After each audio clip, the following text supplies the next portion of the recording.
Welcome to The Artist Matters.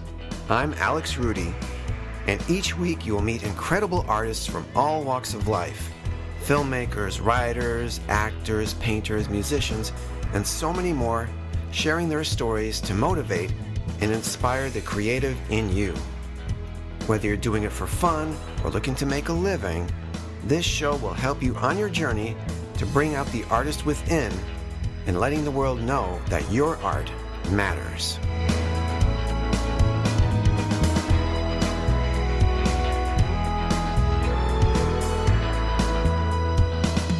Well, hello everybody, and welcome to another episode of the Artist Matters podcast. I'm your host, Alex Rudy, and we are getting closer to Thanksgiving.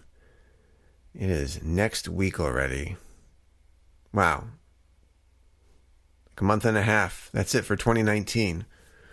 And this is episode number 38. That is crazy. I've been doing this for 38 weeks. I cannot believe that. Now, okay, so this episode does not have a guest. Here's the deal. I recorded a guest and want to break her episode into two parts. However, my next guest has a book coming out around November 30th, so it is imperative that I get her, and I'm going to be interviewing her this week and putting up her episode the week after, the week that her book will launch. So it would really be odd for me to break up the guest I just interviewed this past week into two parts, because I would have to put part one today and then have another episode in between, and then part two all the way in December, which would be very strange. I'm not going to do that to you. But then again, okay, what happened? I was caught empty-handed. I had no other guests and nothing ready to give to you guys as far as some interview. Yeah, for the first time ever, I don't have an interview. And that's the life of a podcaster. Sometimes things happen. I have been reaching out to some people, but some of them never get back. It's the way it can be. That's probably the most stressful part of this, is trying to find guests. Sometimes they come out in droves, and sometimes it's famine. There have been 2 times where I interviewed someone Saturday and had their episode out Monday. It's a little scary. And I have to edit it and do my intro and outro, add the music, upload it, add the description, post it on theartistreallymatters.com with a photo and all their links to their stuff. But of course, I managed to find a way. But this time, no. So actually, I don't mind taking a break. I was hoping to just do something like this for the anniversary mark when I reach 1 year. But hey, you can do it now. It's been 38 weeks. There's a lot to reflect on. And of course, since it's a month with the holiday Thanksgiving, I could be very thankful for many things and give to you whatever I can in this episode with just little old me. There have been some great reunions with some past guests. Just this past Friday, November 15th, I went to see a play at Stage West Community Playhouse in Spring Hill, Florida, starring one of my past guests, Keith Surplus. He was in the show playing Bud, a New Jersey redneck, and his wife in the show was another friend of ours, Star Verosic. She played his wife, Bunny. They were so perfectly cast, and I had to see them playing together in a show. I've acted with them in a show, but to see them together on stage, I had to go see it. And Star's daughter, Sky, she was in the show too. She played the police officer that came in at the end of the show. And she's gotten so tall. Okay, the girl turned 13 this year. I have known her since she was 3. Yeah, I can't believe it. She's about as tall as her mom now. Unbelievable. And she did a good job. I've never seen her act in anything before. And she was a pretty good cop. And they were all in the show called In-Laws, Outlaws, and Other People Who Should Be Shot. It was a Christmas-themed show. Some people thought it might be too early for it, but it's okay. It's a family coming together. They're kind of a dysfunctional family. They have their bickering. They have their moments. And 2 crooks crash their party and hold them hostage. But they're not really crooked crooks. And in some ways, the crooks are kind of being held hostage by the family, having to deal with their bickering and their infighting and their silly stories. So zaniness ensues, and it was a great time. The guys who played the 2 crooks in the show were outstanding. They fit the role so well, and they had their comical moments too. And it even had a very touching ending, which I won't spoil. If you ever get to see the show, it did wrap yesterday, but I'm sure they had some more great performances. And it's a nice theater. They have 2 stages there. We went to the Forum, which is a smaller theater, and right next door to it is their main stage, where they do their bigger productions.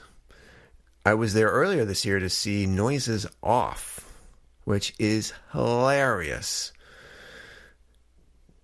And O'Keefe and my friend Paul Soroka, he did Of Mice and Men at the Forum. So I got to see him act in something. First time seeing him play a role in anything. And he was so good.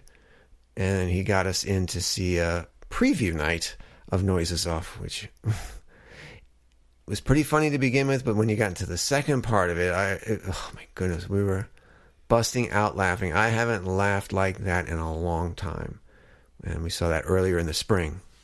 Now, as of this recording, I may or may not be going on an audition either tonight or tomorrow for Stage West and their production of Spamalot, which is coming out next year. I didn't know the auditions were this soon. Yeah,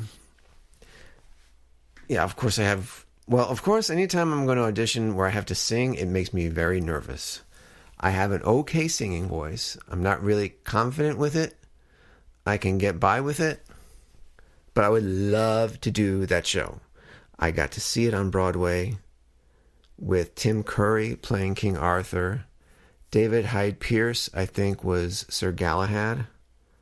It was an awesome show. And of course, I love Monty Python and the Holy Grail. Just had to watch it again this past weekend. It's been a while. Maybe get me in the mood for the audition. And you can't go wrong with The Knights Who Say Ni. And so much more. Not to leave the room even if you come and get him. No, I'll just do anything stop him from entering the room. So we'll see. My big struggle right now is that how am I going to make time to do that? I mean, it's a musical. Stage West is about 45 minutes away from me. I would have to rehearse in the evenings after work. How am I going to do this podcast and that show at the same time? That's going to be a little bit of a struggle. I think I should just try it anyway, just to audition. If I get in the show, I'll have to figure something out. I don't want to stop doing the podcast. I'm committed to making 52 episodes to reach the 1-year mark. And I will. I haven't auditioned for anything since I tried out for The Little Mermaid earlier this summer. And, well, I didn't get a role in that, but it was an experience. And I got cottonmouth like you wouldn't believe.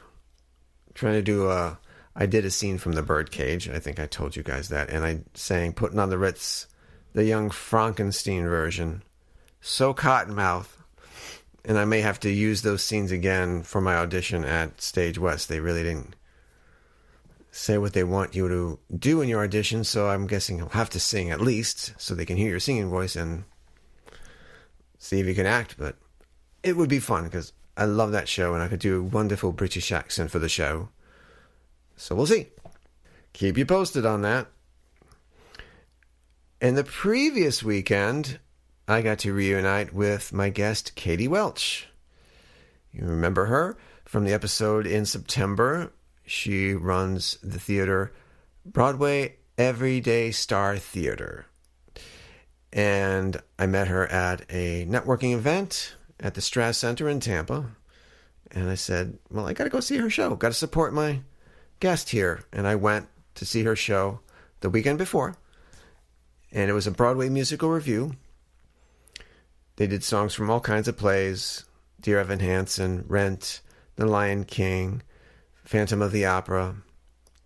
She had her siblings involved. Her sister sang Think of Me, quite a phenomenal voice. And her brother was in the show. She just didn't want to do a bunch of show tunes, so she kind of wove a little story. Her brother plays a guy trying to watch his football game, and the guy's girlfriend wants to take him to see a Broadway show, and he doesn't want to go.